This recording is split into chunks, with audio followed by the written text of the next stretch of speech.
Hello hi అండి అందరికీ. ఈరోజైతే క్యాబేజీ రైస్ చేశాను. కూరలు ఏమి లేవన్నమాట. కొద్దిగా ఆయిల్ వేసేసుకోవాలా. దాంట్లో ఉద్దిపప్పు ఆవాలు వేసుకొనేసి ఇలా ఆనియన్ ఒకటి కట్ చేసుకొని పెద్ద సైజు ఆనియన్ ఒకటి కట్ చేసి వేసుకోవాలా. ఆనియన్ కొంచెం బాగా వేగిన తర్వాత టమాటాలు అవన్నీ వేసుకోవాలా. చాలా టేస్ట్ అయితే బాగుంటుంది. ఇప్పుడు ఆనియన్ కొంచెం వేగింది కదా, టమాటాలు కూడా వేసుకొని బాగా మగ్గనివ్వాలా. ఎర్రగడ్డ అయితే మరీ అంత ఏగాల్సిన అవసరం అయితే ఏం లేదు, కొంచెం లైట్గా వేగినా కూడా సరిపోతుంది. ఎందుకంటే మనకు అదొక ఫ్రైడ్ రైస్ లాగా ఉంటుంది కాబట్టి బాగుంటుంది. ఇప్పుడైతే టమాటా కూడా వేసుకున్నాం కాబట్టి అది కూడా కొంచెం మెత్తగా కొంచెం మగ్గనిచ్చి క్యాబేజీ వచ్చేసి పొడవుగా సన్నగా కట్ చేసి పెట్టుకోవాలి. క్యాబేజీ అయితే ఈ రైస్ అయితే చాలా బాగుంటుంది. ఎప్పుడైనా కూరలు లేనప్పుడు మనం ఇలా చేసుకొని తినచ్చు. ఇప్పుడు టమాటా మగ్గిపోయింది కదా, క్యాబేజీ చూడండి సన్నగా పొడవుగా కట్ చేసి పెట్టుకున్నాను. ఇప్పుడైతే క్యాబేజీ కూడా వేసుకునేసి బాగా మగ్గనివ్వాలి. బాగా చూడండి సన్నగా పొడుగ్గా కట్ చేసుకున్నాం కదా, అలానే కట్ చేసుకోవాలి. అప్పుడైతేనే బాగుంటుంది. అలాగే రైస్ కూడా చాలా టేస్టీగా ఉంటుంది. ఇలా ఒకసారి చేసుకొని తిని చూడండి. ఎప్పుడైనా మనకు కూరలు లేనప్పుడు అలాగా బాగుంటుంది. ఇప్పుడైతే సాల్ట్ అంటే మనకి ఎంత కావాలో అంత వేసుకుంటాం. ప్రస్తుతానికైతే నేను ఒక స్పూన్ వేసాను. అలాగే దాంట్లో పసుపు కూడా వేసుకోవాలి. పసుపు కూడా ఒక స్పూన్ వేసుకోవాలి. ఇలా పసుపు ఉప్పు రెండు వేసుకునేసి దాన్ని కొంచెం బాగా ఫ్రై చేయాలి. బాగా ఫ్రై అయిన తర్వాత అప్పుడు మనం రైస్ వేసుకుంటాం. ఇలా వేయించేసి తర్వాత మూత పెట్టేయాలి. అప్పుడైతేనే అదంతా బాగా మగ్గిపోతుంది, బాగుంటుంది.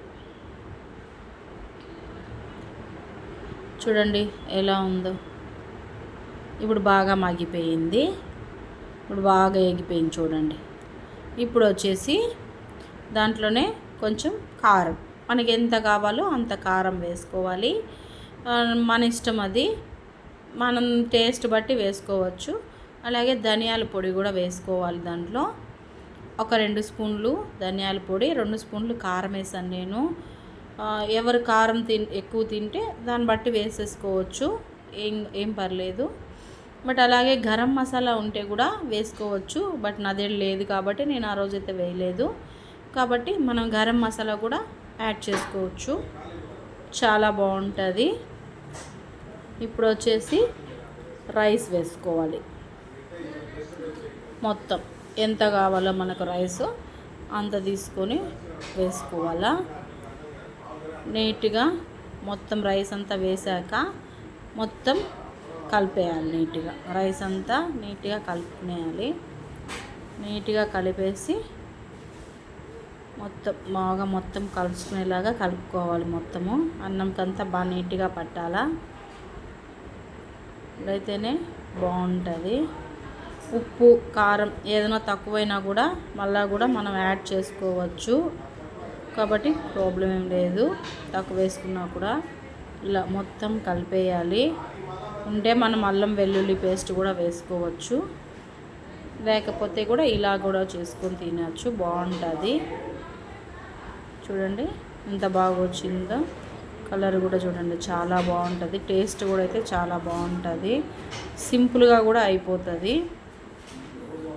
అలాగే కొత్తిమీర కరివేపాకు 2 వేసేసుకునేస్తే అడికి అయిపోతుంది. కలర్ఫుల్గా వచ్చింది చూడండి. రైస్ కూడా చాలా బాగుంటుంది, టేస్ట్ కూడా బాగుంటుందండి.